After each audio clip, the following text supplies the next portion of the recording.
हरिओम. आज आपण तिसऱ्या आख्यानाकडे वळणार आहोत. या आख्यानाचं नाव आहे शुकोपाख्यान, म्हणजे शुक उपआख्यान.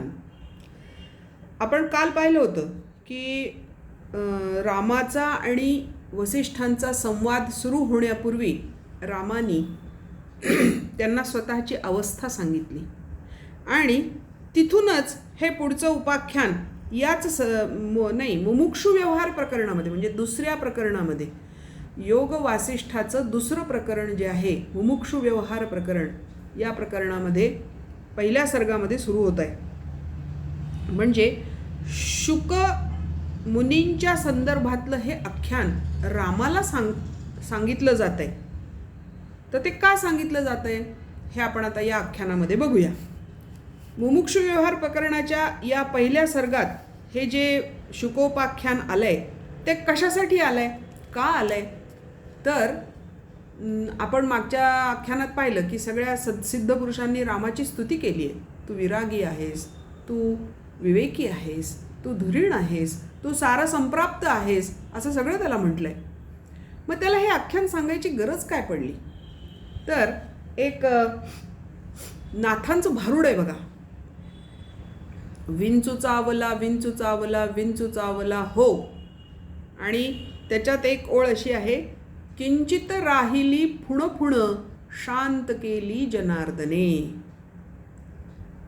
हा संसाररूपी सुखोपभोगांचा विंचू चावलेला आहे आणि कोणीतरी उपदेश केल्यामुळे तो विंचू उतरलेला आहे. पण माणसाचं मन इतकं विचित्र आहे की विष उतरलं तरी त्याची फुणफुण राहतेच काम थोडीशी, किंचित. तर ती फुणफुण कमी करण्याचं काम हे गुरु करत असतात. आणि म्हणून नाथांनी सांगितलं की ती जी काय किंचित फुणफुण राहिली, किंचित जो आसक्तीचा किंचित लेश राहिला, किंचित भाग अंश शिल्लक राहिला, तो माझे जे गुरु जनार्दन स्वामी त्यांनी काढून टाकला आणि मी मुक्त झालो, असं नाथांनी तिथे म्हटलेलं आहे. तर ज्ञानाचा अधिकारी असणाऱ्या या श्रीरामाला हे शुकोपाख्यान, म्हणजे शुकमुनींची गोष्ट सांगण्याचं ची गरज का पडली, तर ती रामाला हे सगळं ऑलरेडी कळलेलं आहे की परमेश्वराशिवाय जगात काहीही नाही आणि या संसार बंधनामध्ये माणूस अडकू शकत नाही, हे कळलेलं आहे, पण वळत नाही आहे. तर ते वळण्यासाठी हे शुकोपाख्यान रामाला सांगितलेलं आहे. वाल्मिकी म्हणतात, वाल्मिकींनी सांगितलेलं आहे रामाला, न राघव तव अस्ति अन्यद ज्ञेयम ज्ञानवताम वर. हे ज्ञानी लोकांमध्ये श्रेष्ठ असणाऱ्या रामा, तुला जाणून घेण्याचं आता काहीही शिल्लक राहिलेलं नाही, सगळं तू जाणून घेतलंयस. कसं, स्वया एव सूक्ष्मया बुद्ध्या, तुझ्या सूक्ष्म बुद्धीने तू हे सगळं जाणून घेतलेलं आहेस. मग आता शिल्लक काय राहिलंय, किंचित राहिली फुण फुण. त्याचं वर्णन इतकं सुंदर केलं इथे, केवलम मार्जनम अत्र मनाग एव उपयुज्यते. आता आम्हाला काय करायचं आहे, तर त्याच्यावर राहिलेला थोडासा डाग काढून टाकायचा आहे. मार्जन पुसून टाकायचं आहे. मार्जन करणे, पुसून टाकणे, स्वच्छ करणे. त्या तू प्राप्त केलेल्या ज्ञानावर किंचित थोडेसे धुळीचे कण आहेत, तेवढे आम्ही पुसून टाकले की मग तुला काही सांगायसारखं शिल्लक राहतच नाही. त्याचं कारण आहे, तू कसा आहे, स्वभावतःच निर्मल बुद्धी असणार आहे. तुझी बुद्धी दर्पणासारखी आहे. तोरा मन दर्पण कहलाए रे, भले भुरे सारे कर्मों को देखे और दिखाए. इतकं तुझं स्वच्छ मन आहे, दर्पणासारखं. त्याच्यावर थोडीशी धूळ साचलेली आहे. ती कशाची आहे, तर हे सगळं मला जमेल का याबद्दलचा विश्वास मनात नाही आहे, चित्तामध्ये नाही आहे. तर त्या अविश्वासाची ते धुळीचे कण आहेत. आणखी कशाचे आहेत, तर संदेहरूपी मलिनता त्याच्यामध्ये राहिलेली आहे. किंचित संदेहरूपी एक छोटासा डाग त्याच्यावर राहिलेला आहे. संदेह म्हणजे काय? आपल्याला जे ज्ञान मिळालं आहे ते खरंच ज्ञान आहे का? त्या ज्ञानाचा काही उपयोग आहे का? अशी शंका जी मनामध्ये आहे ती शंका दूर केली, ते धुळीचे कण असे पुसून टाकले, मार्जन करून टाकले की मग तुला काही सांगायची गरज नाही. मग असं पूर्वी कधी झालं होतं का? तर पूर्वी असं झालेलं आहे. शुकाचार्यांच्या बाबतीत असं झालं आहे असं वाल्मिकी त्याला सांगतात. आणि आता तिथे सुद्धा बघा कशी गंमत आहे. व्यासांचे पुत्र शुक जन्मतःच ज्ञानवान, जन्मतःच संपूर्ण ज्ञान ज्याला झालेलं आहे असे ते शुकमुनी. आणि त्यांची पण रामासारखी अवस्था झाली होती. त्यांच्याही मनामध्ये संदेह निर्माण झाला होता ज्ञानाबद्दल आणि एकूणच सगळ्या गोष्टींबद्दल. आणि ती मग कथा किंवा ते आख्यान इथे मुद्दाम वाल्मिकींनी रामाला सांगितलेलं आहे. काय म्हणतात बघा ते. भगवत व्यासपुत्रस्य शुकस्येव मतिस्तव. हे रामा, भगवान व्यासांच्या मुलासारखी तुझी बुद्धी झालेली आहे, शुकासारखी तुझी बुद्धी झालेली आहे. विश्रांती मात्रमेव अंतर्ज्ञात ज्ञेय अपि अपेक्षते. कशी आहे ती शुकाची मती बुद्धी कशी आहे? विश्रांती मात्रमेव. त्या बुद्धीला फक्त आता थोड्याशा विश्रांतीची गरज आहे, शांत होण्याची गरज आहे. आणि ती आता सगळीकडे काय होते आहे, त्याची बुद्धी सर्वत्र भ्रमण करते आहे, चंचल झालेली आहे. फक्त त्याला थोडीशी विश्रांती मिळाली की मग शुकाला सुद्धा त्याचं ज्ञान पूर्ण होऊ शकतं. तशीच तुझी अवस्था झालेली आहे रामा. त्याच्यामुळे त्या व्यासपुत्राला जसा उपदेश झाला तसा तुला आम्ही करू. पण व्यासपुत्राला काय उपदेश झाला, कसा उपदेश झाला ते आधी तू ऐक, म्हणजे मग तुला कळेल की नेमकं काय झालं आहे. असं आहे, कुलूप उघडायचं असेल तर त्याला योग्य किल्ली मिळायला हवी आणि ती योग्य ठिकाणी आपल्याला वापरता यायला हवी. किल्ली आहे, कुलूप आहे, पण ते जर त्यांचा जर मेळच नसेल तर ते कुलूप उघडणार नाही. मग त्याचा मेळ बसवावा लागतो. रामाला तर सांगायचं आहे पण डायरेक्ट सांगून उपयोग नाही, कारण मनामध्ये काय आहे, शंका आहे. शंकेखोराला तुम्ही कोणतीही गोष्ट डायरेक्ट सांगितली की त्याला ती पटत नाही. मग इनडायरेक्टली सांगायची, शुगर कोटेड सांगायची. शुगर कोटेड इथे चालणार नाही, कारण यांना शुगरच चालत नाही, ती आहे ऑलरेडी त्यांच्याकडे. मग युक्तियुक्त एक काहीतरी युक्ती करून सांगायची. काय मग? कुणाचं उदाहरण कुणाचं दिलं? सर्वज्ञ असणाऱ्या शुकाचार्यांचं उदाहरण दिलं. हा शुक व्यासांबरोबर मेरू पर्वतावर राहत होता. त्यांच्या सान्निध्यामध्ये काय जे थोडंफार त्याला शिकायचं होतं ते शिकत होता. आणि एक दिवस त्यांनी व्यासांना प्रश्न विचारला, वडिलांना प्रश्न विचारला की संसाराची निर्मिती कोणत्या क्रमाने झाली? हा कसा काय निर्माण झाला हा संसार? ठीक आहे, हा असार आहे, याच्यात काही राम नाही, अमकं नाही, ढमकं नाही, दुःख आहे, सगळं हे मला मान्य आहे, पण हे झालं निर्माण कसं? असा पहिला प्रश्न त्यांनी व्यासांना विचारला. दुसरा प्रश्न असा विचारला की हा संसार राहणार किती काळ आहे, कालावधी काय, कधी सुरू झाला, कितीपर्यंत राहणार आहे?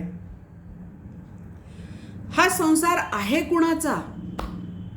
हा देहाचा आहे, इंद्रियांचा आहे, प्राणांचा आहे, देह आणि इंद्रियांचा जो समूह होतो त्या समूहाचा आहे, का त्यापेक्षा वेगळ्या अशा विकारी गुणांचा, म्हणजे सत्वगुण, रजोगुण, तमोगुण यांचा जो विकार निर्माण होतो त्या गुणांचा आहे, का निर्विकार चिन्मात्राचा आहे, म्हणजे परमेश्वराचा, परमतत्वाचा आहे कुणाचा? याची मालकी कोणाकडे? किती मूलभूत प्रश्न आहेत बघा. हा निर्माण कसा झाला, हा किती काळ टिकणार आहे, आणि हा नेमका आहे कुणाचा? हे 3 प्रश्न त्या शुकाचार्यांनी व्यासांना विचारले. प्रश्न लक्षात ठेवा. काय प्रश्न आहेत? संसाराची निर्मिती कोणत्या क्रमाने झाली? तो किती मोठा आहे? किती काळ टिकणार आहे? आणि तो कोणाचा आहे? प्राणांचा, इंद्रियांचा, चित्ताचा, देहाचा, की या सगळ्यांच्या समूहाचा, का विकारी गुणांचा, का अविकारी चैतन्याचा आहे? कोणाचा? असे प्रश्न विचारले. आणि त्या प्रश्नांची सविस्तर उत्तरं खरं म्हणजे व्यासांनी शुकाचार्यांना दिली होती. मग शुकाचार्य म्हणाले, अहो हे तर मला सगळं माहिती आहे, जे तुम्ही मला सांगता त्याच्यात नवीन काय? असं तो म्हणतो आणि वडिलांनी जो उपदेश केला त्याच्याकडे दुर्लक्ष करतो. हे व्यासांच्या लक्षात येतं की मी सांगितलेलं काही माझ्या पुत्राला पटलेलं नाही. 2 पिढ्यांमधला डिफरन्स तिथे पण होता. सत्य काय आहे हे वडिलांनी सांगितल्यावर सुद्धा याच्या मनामध्ये शंका निर्माण झाली की हे तर मला माहिती आहे, यात काय नवीन सांगितलं वडिलांनी. मग ते त्यांच्या लक्षात आलं वडिलांच्या, आणि त्याला शहाणं तर करायचं आहे. मग त्यांनी सांगितलं की एक काम कर, मी तुला जे सांगितलं हे यामध्ये कदाचित माझं अज्ञान असू शकतं. बघा हां, त्यांची भाषा बघा. व्यासांची आपल्या मुलाशी बोलण्याची भाषा किती छान आहे बघा. ही प्रत्येक पित्याला जमली तर 2 जनरेशनमधली जी गॅप आहे ती कधीच राहणार नाही नक्की. त्यांची भाषा बघा. बाळा रे, मी तुला सांगितलं हे कदाचित पूर्ण ज्ञान नसेल, त्यातलं काही अंश माझ्याकडून राहून गेला असेल, म्हणून एक काम कर. काय काम कर? जनको नाम भूपालः विद्यते वसुधातले. पृथ्वी तलावर जनक नावाचा एक राजा आहे. यथावत वेत्ती असौ वेद्यम. जे जाणण्यास योग्य आहे ते यथाक्रम त्या राजानी जाणून घेतलेलं आहे. तस्मात सर्वम अवाप्स्यसी. त्याच्याकडून तुला सगळं काही प्राप्त होईल, म्हणून तू त्याला शरण जा. शुकाचार्यांना व्यासांनी सांगितलंय जनक राजाकडे जायला, कारण तो सर्वज्ञानी आहे. तो राजा तुला ज्ञान देऊ शकतो. तुला जे जाणून घेण्याची इच्छा आहे ते तोच तुला सांगू शकतो. त्याच्यामुळे तू त्याच्याकडे जा. आता शुकाचार्यांना व्यास हे त्यांचे पिता पण आहेत आणि गुरु पण आहेत. मग गुरु आज्ञा मानली आणि आले ते पृथ्वी तलावर मेरू पर्वतावरून आणि जनकाकडे गेले. विदेह नगरीमध्ये जनक राजाला शरण गेले. राजाच्या राज्यात आले. मग तो द्वारपाल त्यांनी वर्दी दिली राजाला की असं शुकमुनी आलेले आहेत. तर राजाने दुर्लक्ष केलं. ठीक आहे म्हणे, आले असतील. 1 दिवस झाले, 2 दिवस झाले, 7 दिवस झाले. राजाने त्याची काही खबरच घेतली नाही. 7व्या दिवशी त्याला बोलावलं म्हणजे राजवाड्यामध्ये प्रवेश दिला. परंतु राजा जनक काही त्याला भेटायला गेला नाही. त्याच्यातही पुन्हा 7 दिवस गेले. आणि नंतर त्यांच्या लक्षात आलं की मी इतकं दुर्लक्ष करतोय, मुद्दाम दुर्लक्ष करतो आहे, पण याची एकाग्रता भंग पावत नाही, म्हणजे हा ज्ञानाचा अधिकारी आहे. अशी त्याची परीक्षा, शिष्याची परीक्षा होते, तशी ती परीक्षा जनक करतो. आणि मग जनकाचं सुद्धा किती मोठेपण. तो असे 7 दिवस त्याची परीक्षा घेतल्यानंतर जेव्हा त्याला सामोरा जातो, शुकाचार्यांना सामोरा जातो, तेव्हा तो शुकाचार्यांना वंदन करतो आणि आदरपूर्वक त्यांना आपल्या दरबारामध्ये घेऊन येतो. आणि मग शुकाचार्य त्यांना प्रश्न विचारतात, जो विचारला वडिलांना तोच, की कसा संसार हा कोणत्या क्रमाने निर्माण झाला, किती मोठा आहे, किती काळ चालणार आहे, आणि हा नेमका कुणाच्या मालकीचा आहे, याचा मालकी हक्क कुणाकडे आहे, हे त्याला तोच सेम प्रश्न विचारतो. गंमत अशी की जनकसुद्धा तेच उत्तर देतात जे व्यासांनी त्याला दिलेलं आहे. आणि त्याच्या लक्षात येतं की आपल्या वडिलांनी आपल्याला हेच सांगितलं आणि हा पण तेच सांगतोय, मग त्यात नवीन ते काय. इथेही पण त्याचं काही समाधान होत नाही. मग मग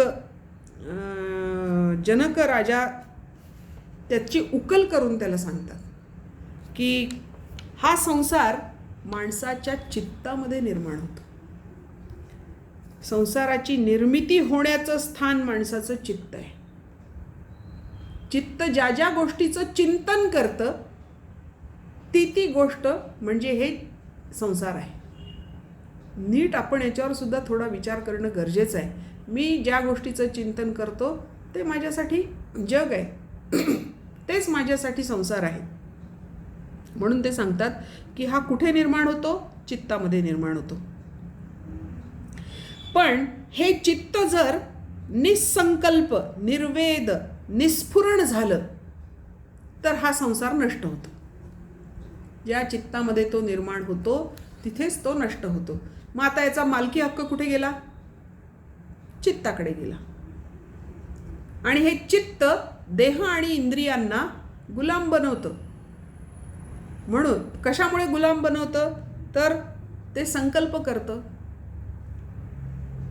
ते स्फुरण पावतं, त्याच्यामध्ये अनेक इच्छा, स्फुरण पावणे म्हणजे इच्छा निर्माण होणे, त्याच्यामध्ये अनेक इच्छा निर्माण होतात. त्या इच्छा पूर्ण करण्याची पण इच्छा निर्माण होते आणि यामुळे हे जग, हा संसार त्या माणसाच्या मागे लागतो.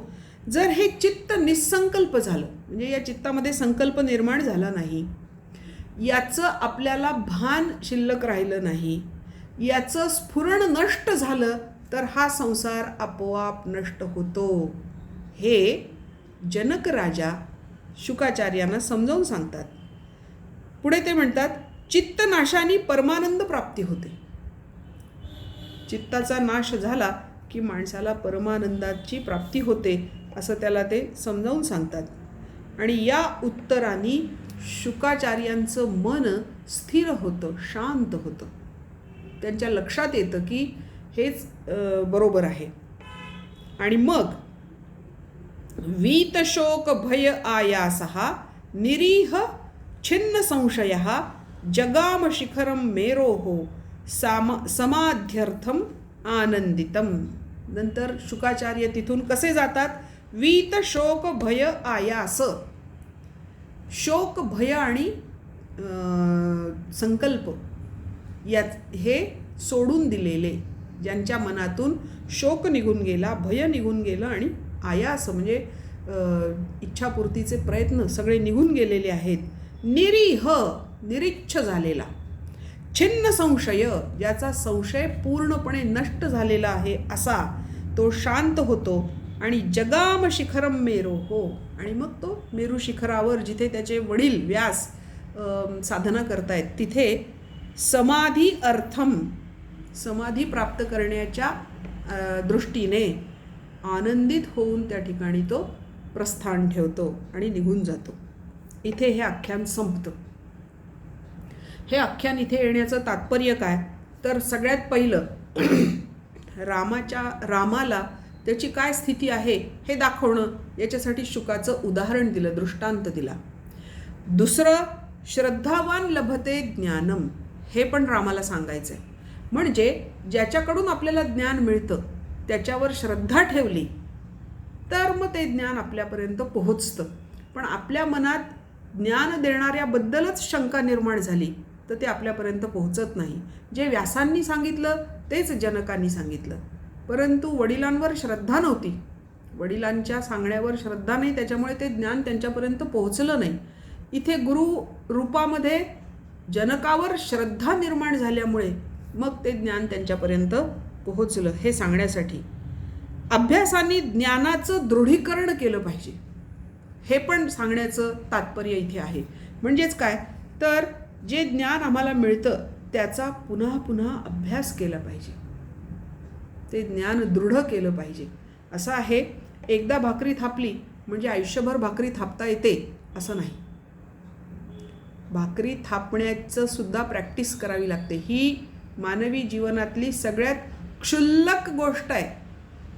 पण अत्यंत आवश्यक गोष्ट आहे. ती सुद्धा प्रॅक्टिसशिवाय जमत नाही, अभ्यास केल्याशिवाय जमत नाही. सायकल चालवणं तुम्ही सोडून द्या, 10-12 वर्षांनी पुन्हा सायकलवर बसायचा प्रयत्न करा, तुम्हाला जमणार नाही.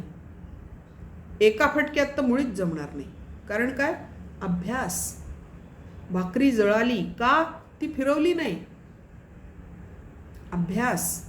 म्हणून आपण जे ज्ञान प्राप्त करतो ते दृढ करण्यासाठी अभ्यासाचं महत्त्व आहे, हे सांगण्यासाठी हे आख्यान इथे आलेलं आहे. आणि प्राप्त ज्ञानाची अनुभूती घेणं ते सुद्धा गरजेचं आहे, हे सांगण्यासाठी सुद्धा हे आख्यान या ठिकाणी आलेलं आहे. हे आख्यान आपण आज इथे थांबवूया. पुढचं आख्यान आपण उद्या बघणार आहोत. हरिओम.